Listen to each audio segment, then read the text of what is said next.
समादरणीय भक्त सज्जनहरू, आसुरिक जनसङ्ख्या वृद्धिको मुख्य कारण ब्राह्मण संस्कृति विनिष्ट हुनु हो, नष्ट हुनु हो। जब ब्राह्मण संस्कृति नष्ट हुन्छ, समाजमा हेर्नुहोस्, ब्राह्मण संस्कृति नष्ट भयो एउटा कुरो।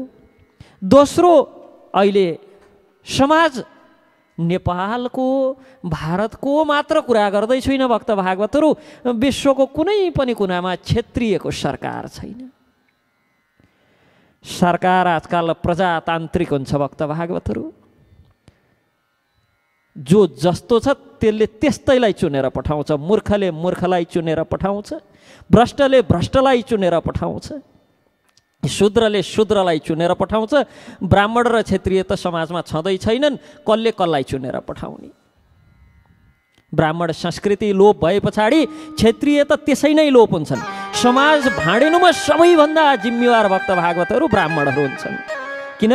ब्राह्मणले ब्रह्मकर्म छोड्न साथ क्षेत्रीयहरूलाई क्षेत्रीयोचित कर्म गर्नका लागि प्रेरित गर्ने को बाँकी रहन्छ भक्त भागवतहरू? कोही बाँकी रहन्न। तत्पश्चात क्षेत्रीयहरू विनिष्ट भएर गए पछाडि यसै पनि श्रीमद् भागवतको अन्तिम स्कन्धमा प्रसङ्ग आउँछ। दोस्रो अध्यायमा जब कलियुगको समुचित वर्णन आउँछ, त्यो प्रसङ्गमा आउँछ दास्यो प्रायेषु राजसु। राज्य गर्नेहरू दास्यो प्रायेषु राजसु, प्राय सबै शूद्र हुन्छन्। किन? समाजमा जब संस्कृति, नैतिकता, आचरण, जिम्मेवारी, आध्यात्मिकता, धार्मिकता, आस्तिकता नष्ट भएर नास्तिकहरूको जब बोलबला हुन्छ, तब चुनिएर जाने पनि त्यस्तै हुन्छन्। मतदानद्वारा सरकारी बागडोर आफ्नो हातमा लिएर सत्ता हत्याउने भनेकै जो जति मूर्ख छ, जति बलबाहु अनि द्रव्य बल र बाहुबलले सत्ता हत्याउँछन्। यो आसुरिक स्वभाव। हाम्रा परम गुरुदेव भक्तिवेदान्त स्वामी श्रील प्रभुपादलाई अमेरिकामा प्रचारमा जाँदाखेरि कसैले सोधेको थियो, स्वामीजी what do you think about democracy? प्रजातन्त्र सम्बन्धमा हजुरको के विचार छ? Prabhupada it's not democracy, it's demoncracy भन्नुहुन्थ्यो। के प्रजातन्त्र भन्ने कुनै विषय नै छैन संसारमा, इट्स डेमोनकेसी भनेको आसुरिक व्यक्तिहरूले आफू जस्तै भ्रष्ट, पदलोलुप्त, शूद्र मानसिकताका, नियम आचरण आदि फिटिक्कै पालन नगर्नेहरूको समूहबाट चुनिएर गएकाहरूले त्यस्तै माथि शासन गर्ने पद्धति हो यो भन्नुहुन्थ्यो। योग्यता बिना, कुनै योग्यता बिना अयोग्य भेडाहरूलाई नै शासन गर्ने जो पद्धति छ,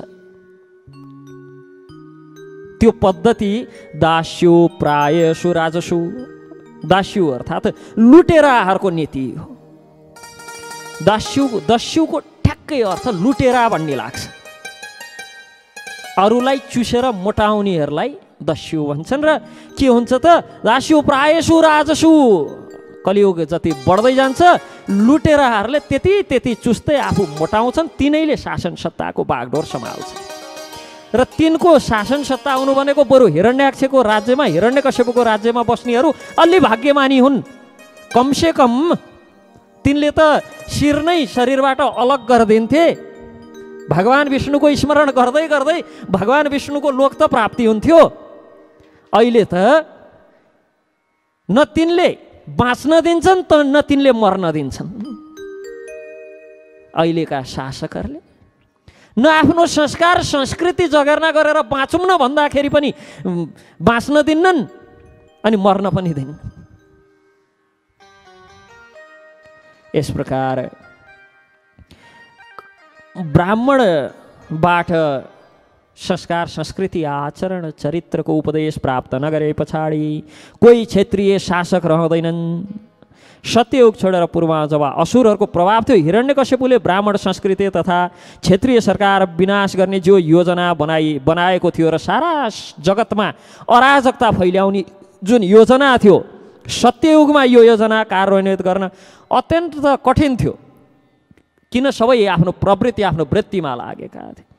तर शूद्र तथा असुरबाट भरिएको यो कलियुगमा ब्राह्मण संस्कृति विनाश भइसक्यो। केवल महामन्त्रको कीर्तन हरे कृष्ण कृष्ण कृष्ण हरे हरे, हरे राम राम राम हरे हरे, केवल यो हरिनाम जप हरिनाम यजनले मात्र पुनर्जीवित गर्न सकिन्छ। श्रील मध्वाचार्यले ब्रह्माण्ड पुराणबाट श्लोक उद्धृत गर्नुभएको छ। भक्त भागवतहरू विप्रय यज्ञादि मूलम तु हरिर इत्यासुरम मतम, हरिरेव हि सर्वस्य मूलम सम्यक मतो नृप।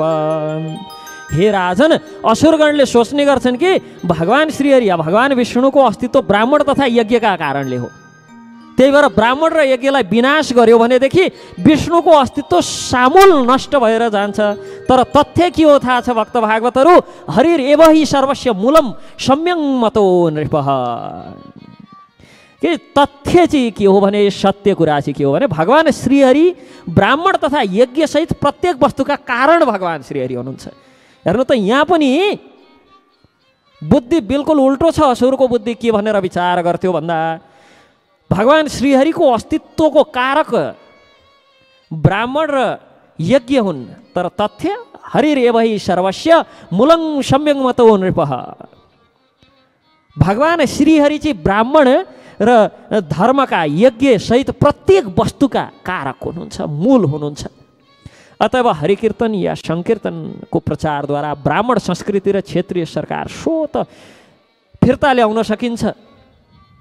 तर यही फिर्ता आउला समाजमा भएको अराजकता, भाँड भैलो र यी दस्युहरूद्वारा भइरहेको शासन, लुटेराहरूको शासन उलटपुलट होला, हेरफेर होला भनेर ब्राह्मण संस्कृतिलाई जसरी हुन्छ दबाउने, गुरुकुलहरूलाई जसरी हुन्छ बन्द गराउने, अनेक बहाना बनाएर अनेक नियम लगाएर गुरुकुलहरूलाई निमेट गर्ने, सिद्ध्याउने, मठ मन्दिरहरूलाई पुनर्निर्माण नगर्ने, भक्तहरूले गर्न खोजे भने पनि त्यहाँ अनेक प्रकारको अड्को थापेर गर्न नदिने।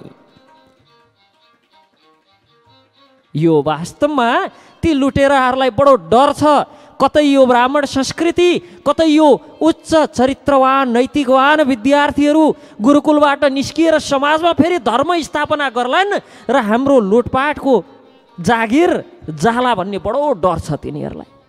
यसकारण भक्त भागवतहरू मरि मेटेर लागेका छन् निमेट पार्न संस्कार संस्कृति। यत्र यत्र द्विजा गावो वेदा वर्णाश्रम क्रिया तम तम जनपदम यात सन्दीपयत वृश्चतः।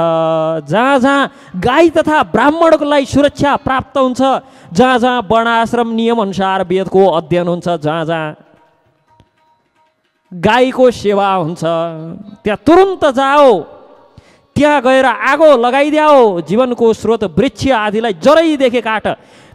हेर्नुहोस् त कहाँसम्म हिरण्यकश्यपुलाई द्रोह के भन्छ, यत्र यत्र द्विजा गावो, जहाँ जहाँ ब्राह्मण छन्, जहाँ जहाँ गाई छन्, वेदा जहाँ जहाँ वेदको अध्ययन अध्यापन हुन्छ, वर्णाश्रम क्रिया जहाँ वर्णाश्रम चित धर्म पालन हुन्छ, तम तम जनपदम ती ती गाउँ र सहरमा गएर यता सन्दीपत वृश्चत,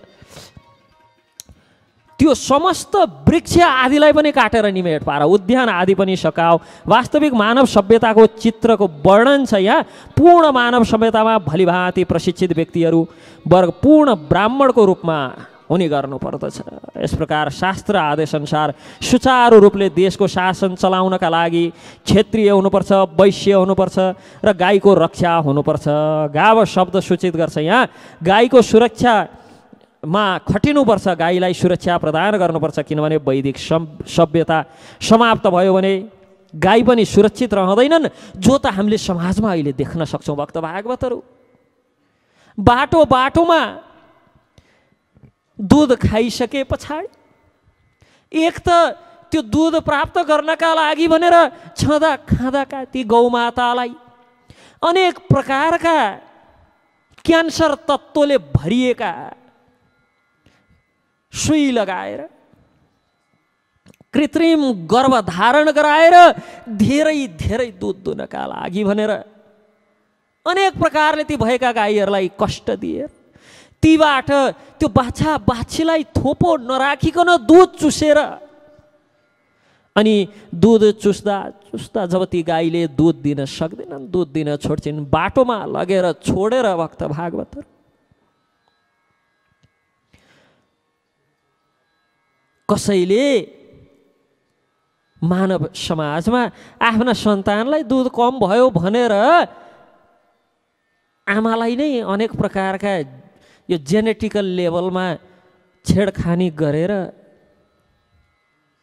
अनि धेरै दुध आउने बनाएको त सुनेका छैनौँ नि भक्त भागवतहरू। तर गाईमाथि जो गौमाता आमाले त 3 वर्ष 4 वर्षसम्म दुध खुवाउँछिन्, तर गौमाता जीवन पर्यन्त जसले दुध खुवाउँछिन् त्यस्तै गौमातालाई अनेक प्रकारको कष्ट दिएर तत्पश्चात दुध दिन छोडे पछाडि बाटोमा लगेर फालेर छोडेर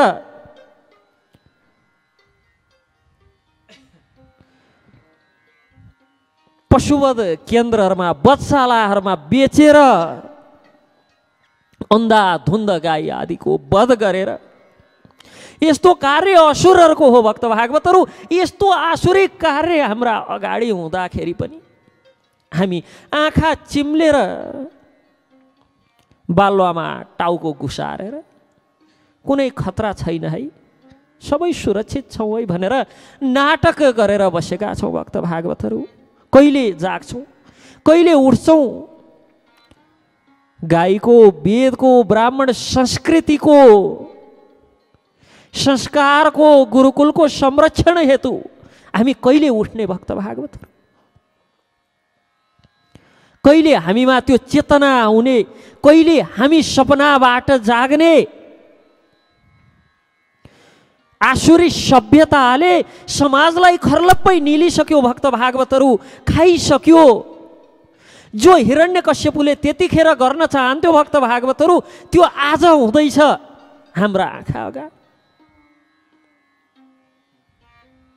त्यतिखेर हिरण्यकश्यपुले जे गर्न चाहन्थ्यो त्यसका त्यो कार्य रोक्नका लागि हिरण्यकश्यपुकै सन्तान भक्त प्रवर प्रहलादले रोक्नुभयो, उहाँ निमित्त बन्नुभयो।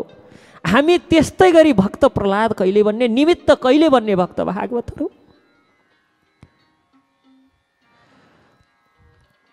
वर्णित वर्णाश्रम धर्म मानव सभ्यताका लागि अत्यन्त अनिवार्य छ। मार्गदर्शन ब्रह्मकर्ममा रहेका ब्राह्मणहरूले नगरेदेखि, शासन गर्नका लागि सही ढङ्गका क्षेत्रीय नभएदेखि, अन्न उत्पन्न गर्न एवं गाईको रक्षाका लागि पूर्ण वैश्य नभएदेखि समाजमा शान्ति कसरी हुन्छ भक्त भागवतहरू? असम्भव छ। र अन्त्यमा यहाँ सन्धि पयत वृक्षत समस्त वृक्ष पनि काट। हेर्नुहोस् त, हिरण्यकश्यपुको वरदान आदेश असुरहरूका लागि वृक्षलाई पनि सुरक्षा प्रदान गर्नु वैदिक मान्यता हो। ऋग्वेदबाट मन्त्र आउँछन्, दौ शान्ति अन्तरिक्ष शान्ति भन्दै जाँदा हामी चतुष्पदा शान्ति, द्विपदा शान्ति, चतुष्पदा शान्ति, औषधय शान्ति, सबै वृक्ष अन्तरिक्ष शान्ति, अन्तरिक्षदेखि वृक्षदेखि लिएर किरा फट्याङ्ग्रा सबैको शान्तिको कामना गर्ने वैदिक सभ्यतालाई निमेट पारेर समाजमा भाँड भैलो वृक्षलाई पनि सुरक्षा प्रदान गर्नुपर्ने हाम्रो दैवी वैदिक संस्कृति। अनि हिरण्यकश्यपुले आदेश दिन्छ सारा वृक्षहरूलाई पनि काटेर निमेट बनाओ। वृक्षले किन काटेर निमेट बनाओ? वृक्षले जीवनकालभरि अरूको सेवा गर्छ। फल फूल काठ दाउरा घर बनाउन, खावा निधलदेखि लिएर सास फेर्न अक्सिजनसम्म जसले दिन्छ। यसकारण त्यो वृक्ष पनि काटेर फाल्दिया हो। बिल्कुल यहाँ हिरण्यकश्यपुले जे जे आदेश दिँदैछ नि असुरहरूलाई, बिल्कुल त्यही यो प्रसङ्ग पढ्दै जाँदा सुन्दै जाँदा लाग्छ भक्त भागवतहरू यो आदेश हिरण्यकश्यपुले 15-20 वर्ष अगाडि दिएको थियो, जुन अहिले हामी गर्दैछौँ। सत्ययुगमा हिरण्यकश्यपुले दिएको आदेश जस्तो पनि लाग्दैन भक्त भागवतहरू। यो त 15-20 वर्ष अगाडि दिएको आदेश जस्तो लाग्छ, किनभने यहाँ जे त्यसले आदेश दियो त्यही हाम्रो समाजमा घटित हुँदैछ। वन जोगाउनु पर्ने हर्ता कर्ताहरू काठका तस्कर, गाई जोगाउनु पर्नेहरू वधशालाका मालिक, संस्कार संस्कृति जोगाउनु पर्ने संस्कार संस्कृतिलाई निमेट बनाउन लागि परेका छन्। यस प्रकार वृक्षको जीवन कालमै वृक्ष पनि काट्नु नहुने हाम्रो नियम, अनि यहाँ वृक्ष सबै काट्दै आओ, सबै ढाल्दै आओ। वास्तवमा भगवान विष्णुको सेवा हेतु आवश्यकता पर्दा बाहेक अन्य अवस्थामा वृक्ष काट्न पनि वर्जित छ। यज्ञार्थ कर्मणो न्यत्र लोकोऽयं कर्मबन्धन। भगवान श्री विष्णुको हेतु यज्ञ रूपमा कर्म गर्न बाहेक अन्य कार्यका लागि मनुष्यले यो भौतिक जगतमा बन्धनमा पर्नुपर्छ अन्य कार्यले। यसकारण भक्त भागवतहरू कुनै पनि कार्य यज्ञार्थ कर्मणो न्यत्र लोकोऽयं कर्मबन्धन, यज्ञार्थ बाहेक अरू अर्थले हामीले गरेका कर्महरूले लोकोऽयं कर्मबन्धन, यो लोकमा कर्मको बन्धनमा परिन्छ। यसकारण कुनै पनि कर्म गर्दा केवल भगवान विष्णुको तुष्टि हेतु मात्र कर्म गर्नुपर्छ। इति ते भर्त निर्देशम आदाय शिरसादृता तथा प्रजानम कदनम विददो कदन प्रिया। यस प्रकार जगन्य कर्म गर्न लालयित असुरहरू, जो असुरहरू पहिल्यै यस्ता प्रकारका जगन्य अपराध गर्न पहिल्यै लालयित छन्, अब तिनलाई हिरण्यकश्यपुले यसरी आज्ञा दिए पछाडि अत्यन्त आदरपूर्वक हिरण्यकश्यपुले नै पनि यी असुरहरूलाई हरिभजन गर भनेर भनेको भए गर्थे कि गर्दैनथे भक्त सज्जनहरू? आज फुर्सद छैन, बिहान उठेदेखि पकाउनु पर्छ, घरधन्दा गर्नुपर्छ, कार्यालय जानुपर्छ, छोराछोरी हेर्नुपर्छ भनेर बहाना बनाउँथे होला हरिभजन गर भनेको भए। तर यस्ता कार्य लगायो कि बडो आदरपूर्वक नमस्कार गरेर भइहाल्छ नि प्रभु, हामी त हजुरकै सेवक हौ। गलत कार्यका लागि हेर्नुहोस् त। हिरण्यकश्यपुको निर्देशन अनुसार समस्त जीव विरुद्ध ईर्ष्यापूर्ण कृत्यमा जुटेर लागे आसुरी सिद्धान्तका अनुयायीहरू सामान्य जनप्रति नितान्त ईर्ष्याले परिपूर्ण हुन्छन्। यसै पनि आसुरिक वृत्ति भनेकै ईर्ष्या हो, जस सम्बन्धमा लगातार 3 सत्रदेखि हामी चर्चा गर्दैछौँ। 3 दिनदेखि ईर्ष्या नै आसुरिक सम्पद हो, हामी यस सम्बन्धमा चर्चा गर्दैछौँ। र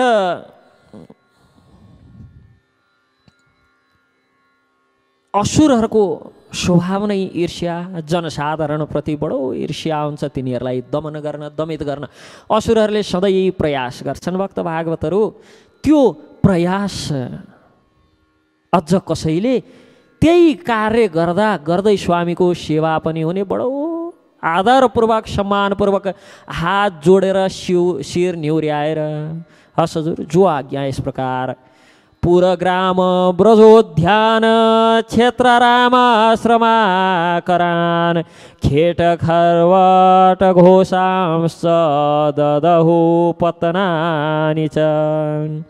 असुरहरूले के गरे त? पुरग्राम ब्रजोद्यान, असुरहरूले नगर गाउँ चारै गौशाला उद्यान खेत तथा जङ्गलमा आगो लगाउन लागे, वन आदि जलाउन लागे। साधु पुरुषहरूको घर मूल्यवान धातु उत्पन्न गर्ने महत्त्वपूर्ण जो खानीहरू छन्, कृषकका आवासहरू, पर्वतीय ग्रामहरू, ग्वालाहरूका बस्ती आदि सबै जलाएर, सरकारी राजधानी आदि पनि सबै जलाएर, उद्यान ती स्थानका हेतु प्रयुक्त गरिने गरिन्छ जहाँ फल तथा फूल उत्पन्न गरेर वृक्षद्वारा भगवानको सेवा गर्न सकियोस्। मानव सभ्यताका लागि अत्यन्त महत्त्वपूर्ण छ वृक्ष आदि रुख बिरुवा। वास्तवमा हेर्नुहोस्, वैदिक सनातन शास्त्रहरू कुनै पनि कुरामा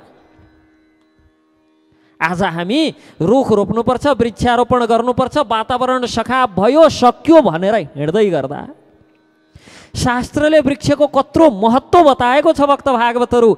यही भागवत श्रीमद् भागवत महापुराण ग्रन्थले कत्रो महत्त्व बताएको छ भक्त भागवतहरू।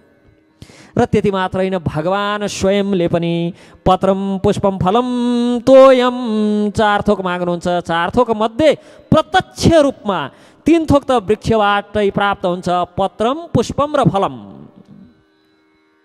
र तोयम जो जलको विषय छ, जल पनि यदि वन जङ्गल यथेष्ट छ भने निर्मल जलको स्रोत स्वत प्राप्त हुन्छ।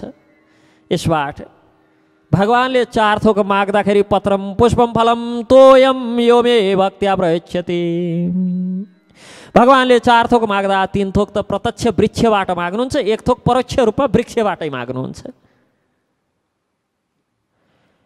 यस प्रकार असुरहरूले अनेक प्रकारका ती भत्काउनका लागि आवश्यक पर्ने यन्त्र आदि जम्मा गरेर पुल, नगरका द्वारहरू सबै तोड्न फोड्न लागे। हातमा पिक, गल आदि सबै बोकेर आँप, कटर आदिका महत्त्वपूर्ण वृक्ष तथा अन्य भोज्य सामग्रीका वृक्षहरू काट्न लागे। असुरहरूले हातमा जल्दै गरेको मसाल लिएर नागरिकहरूको आवासीय घरमा पनि आगो लगाउन लागे। सामान्यतया वृक्षलाई काट्न बडो वर्जित छ। यस्ता वर्जितहरू कार्य गर्न लागे, किनभने मानव समाजको भरण पोषण हेतु स्वादिष्ट फल आदि उत्पन्न गर्ने काट्न हुन्न, काट्न लागे। एवं विप्रकृते लोके दैत्येन्द्रानुचरैर्मुहो दिवं देवा परित्यज्य भुवि चिरुरलक्षिता। इस प्रकार हिरण्यकश्यपुका अनुयायीद्वारा बारम्बार अप्राकृतिक घटनाको रूपमा सताए पछाडि सबै व्यक्तिहरू बाध्य भएर वैदिक संस्कृतिका समस्त गतिविधिहरू बन्द गरेर देवतागण पनि यज्ञको फल नपाएका कारण विचलित भएर स्वर्गलोकबाट आफ्नो आफ्नो आवास त्यागेर असुरबाट अदृश्य रहेर विनाशको अवलोकन गर्दै पृथ्वीमा यताउता विचरण गर्न लागे। र हाम्रो समाजमा अब बिल्कुल यही अवस्था आउँदैछ भक्त भागवतहरू। जो हिरण्यकश्यपुको शासनकालमा जो अवस्था आएको थियो नि भक्त भागवतहरू, बिल्कुल यही अवस्था अब यहाँ आउँदैछ, आज आउँदैछ। अप्राकृतिक रूपमा लगातार सताइएका कारण सबै व्यक्तिहरू बाध्य भएर वैदिक संस्कृतिका समस्त गतिविधिहरू बन्द गरे। अब अहिले पनि बिल्कुल अवस्था त्यही आउँदैछ भक्त भागवतहरू। समस्त वैदिक क्रियाकलापहरू स्वतः बन्द हुँदैछन्, मठ मन्दिरहरू बन्द हुँदैछन्। अलिअलि शेष रहेकामा पनि अनेक प्रकारका खिचातानीले गरेर अनेक प्रकारका सङ्घ सङ्गठन खोलेर साङ्गठनिक रूपमा उनीहरूको आफ्नो स्वार्थ पूर्तिका लागि भगवानका नाममा हाम्रा पिता पुर्खाले समर्पण गरेका जग्गा जमिन सम्पत्ति आदि माथि आँखा गाडेर अनि भगवानका नाममा रहेका श्री सम्पत्तिमा आफ्नो इन्द्रिय तृप्ति हेतु अनेक प्रकारका अवैधानिक गैर कानुनी निर्माणहरू गरेर निमेट हुँदैछ संस्कार संस्कृति। हजारौं बिघा जमिन भएका मठ मन्दिरका नित्य निरन्तर गर्नुपर्ने पूजा आजा जात्रा आदि सञ्चालन गर्नका लागि आज स्रोत छैन भक्त भागवत। कसका कारण? हामीले हाम्रो संस्कार संस्कृति हाम्रो पहिचान हामी आफैले निमेट पार्दैछौँ भक्त भागवत। समस्त गतिविधिहरू यस प्रकार जब बन्द भए, हिरण्यकशिपुर्भ्रातु सम्परेतस्य दुःखित कृत्वा कटोदकादेनि भातृपुत्रान् सन्तोय।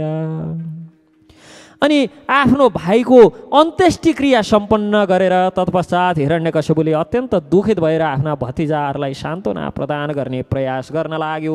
हेर्नुहोस् त भक्त भागवतहरू, हिरण्यकश्यपुको विशेषता सबै वैदिक कार्यहरूलाई निमेट पार्यो, ब्राह्मण संस्कृति सबै सकायो, वैदिक संस्कृतिका समस्त गतिविधिहरू बन्द भए, वैदिक संस्कृतिका सबै गतिविधिहरू निमेट भए। तर पनि हिरण्यकश्यपुर भ्रातुर सम्परेतस्य दुःखितः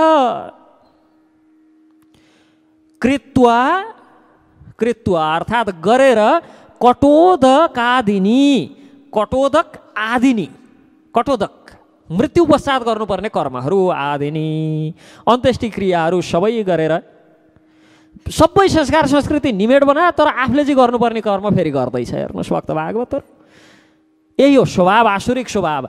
आफू भयका कारण, लोभका कारण गर्नुपर्ने सबै कर्म गर्ने।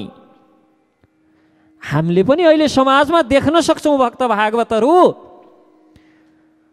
अनेक प्रकारका विधर्मीहरूको प्रहार केवल हामी जनसाधारणलाई मात्र छ। अलि पदमा बसेकाहरू त सबै प्रकारका मन्त्री भए पछाडि त्यो नेपाल सरकारले प्रदान गरेको क्वार्टरमा छिर्नु अगाडि वास्तु पूजादेखि लिएर ग्रह शान्तिसम्म पनि गराउँछन्, चुनाव जित्नु पर्यो भनेर भैँसी पूजा पनि गराउँछन्। अनि हामीलाई यो आडम्बर हो, यो ढोङ हो, यो पाखण्ड हो, वास्तवमा यो अन्धविश्वास हो। यही वेद, वैदिक साहित्य, वैदिक संस्कार संस्कृति पालन गरेकै कारण हामी पछाडि पर्यौँ भन्न पनि छोड्दैनन् भक्त भागवतहरू। पशुपतिनाथमा गएर आफू चाहिँ विशेष पूजा पनि गर्छन्, अनेक थोक भाकल पनि राख्छन्, भैँसी पूजादेखि लिएर गाईको पूजासम्म गर्छन्। अनि हामीलाई यो गर्न हुन्न, यही गरेका कारण हामी पछाडि पर्यौँ, तिमीहरू पछाडि पर्यौ, यसो भन्न नि छोड्दैनन्। बिल्कुल हिरण्यकश्यपुको जो जीवनी छ नि, समाजमा अहिले छर्लङ्ग प्रत्येक व्यक्तिसँग तुलना गर्न मिल्छ भक्त भागवतहरू, देखिराखेका छौँ। देख्दा देख्दै पनि आँखा चिम्म गरेर अनदेखा गर्दैछौँ भक्त भागवतहरू।